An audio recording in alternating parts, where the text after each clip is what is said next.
From Cooper Howard's terrifying encounter with the Deathclaw on the Alaskan Front, to Lucy and the Ghoul facing down the same nightmare creature in Vegas, here is everything that went down in Fallout Season 2, Episode 4, The Demon in the Show. So right off the bat, this episode hits us with a flashback of years before the bombs dropped.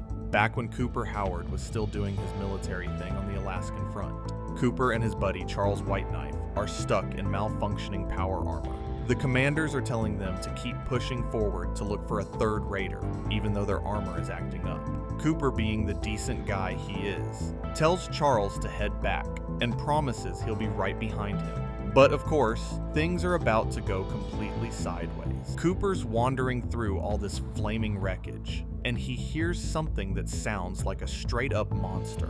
Then he gets shot at by 3 Chinese soldiers from the People's Liberation Army, and his malfunctioning suit sends him crashing to the ground. These soldiers are literally mocking him for his failing armor, probably thinking they've got an easy target.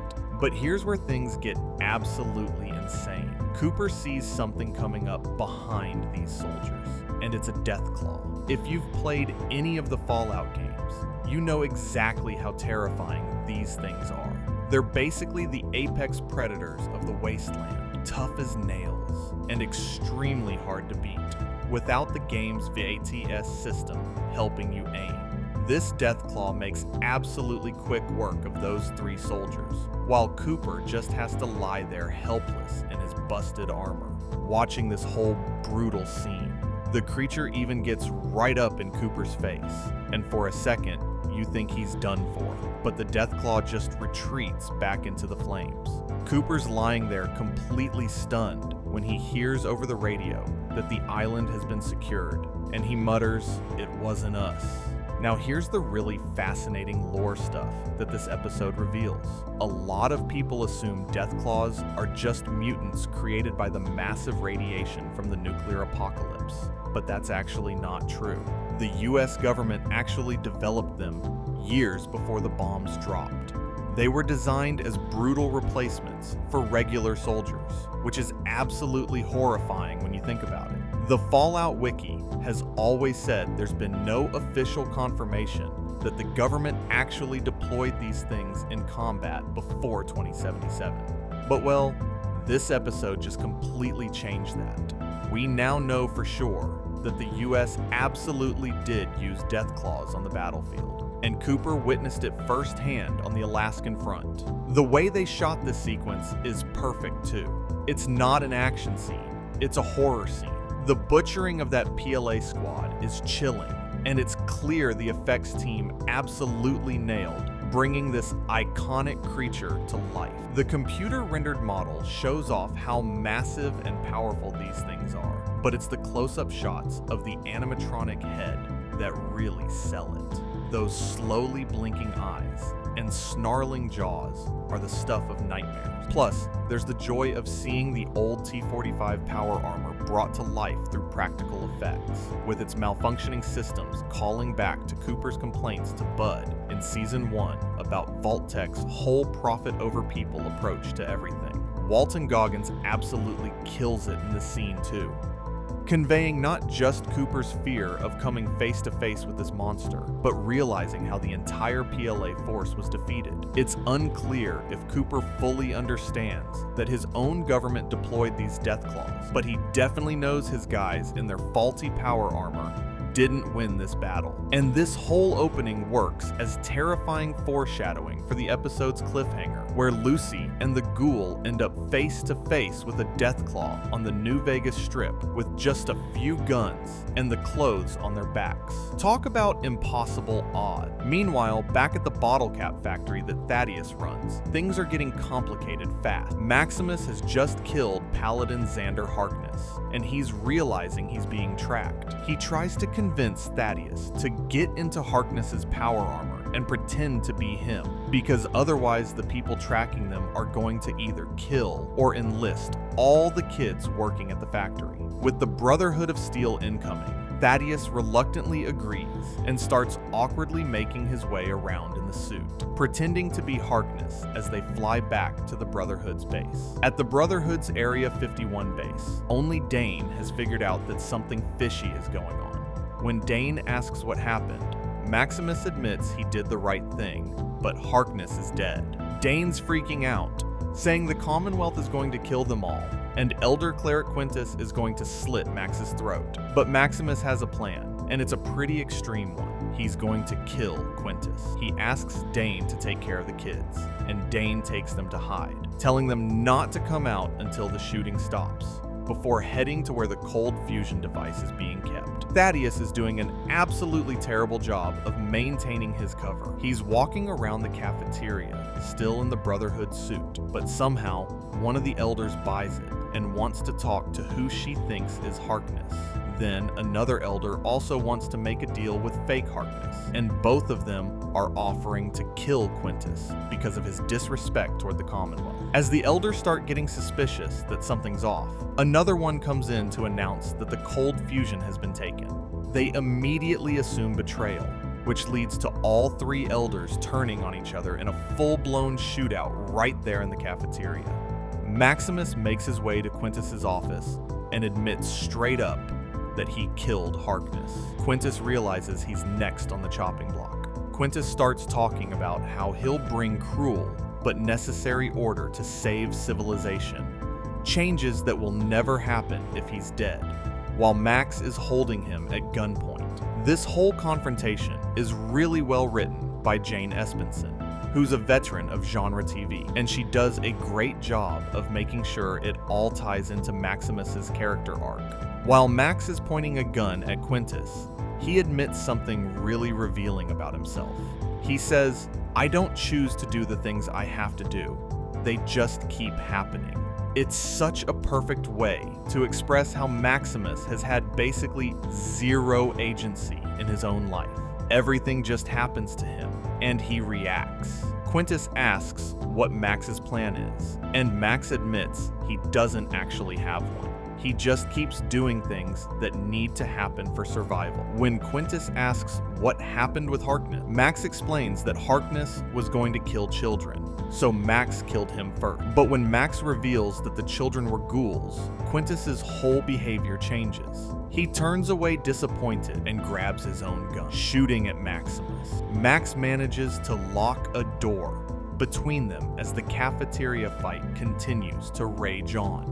Dane shows up with the cold fusion device and tells Max to get it far away from the base. Dane stays behind, saying they'll survive, while Maximus and Thaddeus, still in the stolen suit, make their escape into the desert. The Brotherhood is now in a full-scale internal battle. It's absolutely chaotic. Now let's talk about what's happening with Norm outside the vault. He's leading this group of Vault Tech employees who have just been thawed out from cryosleep. In this group, Norm meets a guy named Ronnie, who was Bud's personal assistant. Even though Ronnie just got the lunch orders back in the day, he apparently knows the plans for Vaults 32 and 33, and he mentions that Phase 2 of the plan is very important. Norm, who's basically just bluffing his way through this whole escape situation, tells Ronnie to lead the way since he has no idea what to do next. Back in Vault 33, the inbreeding support group that Reg started is apparently really taking off, which is both funny and kinda dark. As Red goes to fill up the meeting's water coolers, we learn that the vault is dealing with water rationing. When Overseer Betty Pearson confronts him about how much water his group is using up, Reg refuses to let her shut down his club. Besides, the snack budget was baked into their charter. Over in Vault 32, Woody is still trying to figure out what's going on. After taking a wrong turn, he and Davy have this conversation where Davy admits he'd love to go back to their old vault. Meanwhile, Betty and Stephanie are having a private meeting about the vaults. Betty drops the news that Vault 31 is abandoned and Bud is dead, and she asks Stephanie for help with their water crisis. But Stephanie says that would interfere with Vault 32's work, which is apparently just trying to survive. Betty points out that the company isn't going to save them, and all they have is each other. Then Stephanie mentions that there's a keepsake box from before the war that Hank brought with him to Vault 31. If Betty brings her that box, Stephanie will consider giving Vault 33 access to Vault 32's water. When Betty asks what's in the box, Stephanie just says it's something personal. As their meeting continues, Woody overhears Stephanie saying that the experiment is over and they need to make their own decisions now, even if it means Vault 33 falls apart. This is huge information that clearly changes everything about what's been going on in these vaults. Later, Woody has a meeting with Stephanie at her place where he tells her he thinks she's violated the Vault-Tec handbook. Stephanie very calmly thanks him for bringing this to her attention and says she'll bring it to the Overseer's attention, which is her. So that's not exactly reassuring. While they're talking, Chet is listening in from the baby's nursery and finds a wallet hidden in the baby's dresser. Inside, he discovers Stephanie's ID, which says she's Canadian. When Woody leaves, he brings up the experiment Stephanie was talking about, and she just brushes it off as Overseer stuff, which is extremely suspicious. Now, let's get to Lucy's storyline, which ends up being one of the most action-packed parts of the episode. She wakes up in what's left of the New California Republic base after the Ghoul brought her there. Rodriguez and Biff, who are both from Shady Sands, tell her they were ordered to burn everything down. Before Lucy and the Ghoul leave, the NCR tries to recruit Lucy. When Rodriguez asks if Lucy is searching for someone she loves or hates, Lucy admits she's looking for someone who hurt a lot of people, and she's going to bring him to justice. As they're about to head out, Rodriguez offers them plenty of weapons for their journey. For a second, it looks like Lucy might actually stay with the NCR, but she points out that all she sees with them is more matching jackets. This is a really important character moment for Lucy because it shows she's learned something crucial. She now understands the benefit of doing things on her own or with a smaller team rather than relying on a larger organization. She's come a long way from the naive vault dweller who thought there was a simple good side and bad side to everything. As Lucy and the Ghoul continue their journey toward Vegas, Lucy starts complaining that the air feels itchy and heavy. She's hungry but not for food, and she's super grumpy.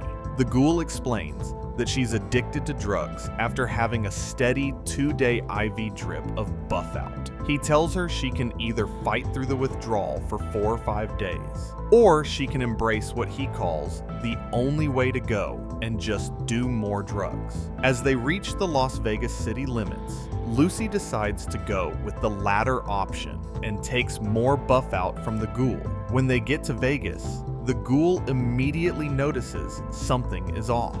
There are broken robots everywhere, and ghouls dressed like Elvis wandering around. The Ghoul suggests they take a half-day detour and go the safe route through Freeside, but drugged up Lucy decides to go right through the front door, and when the Elvis ghouls attack her, she starts blasting them away without hesitation. Not only does High Lucy love the firepower and shooting her way through these ghouls, but the Ghoul actually seems to like this side of Lucy too. Lucy justifies her actions by pointing out she's good at headshots, and they're just ghouls, right? But these aren't just any old ghouls. This is actually another nod to the New Vegas Games factions, specifically the Kings, who were a tribe of Elvis impersonators.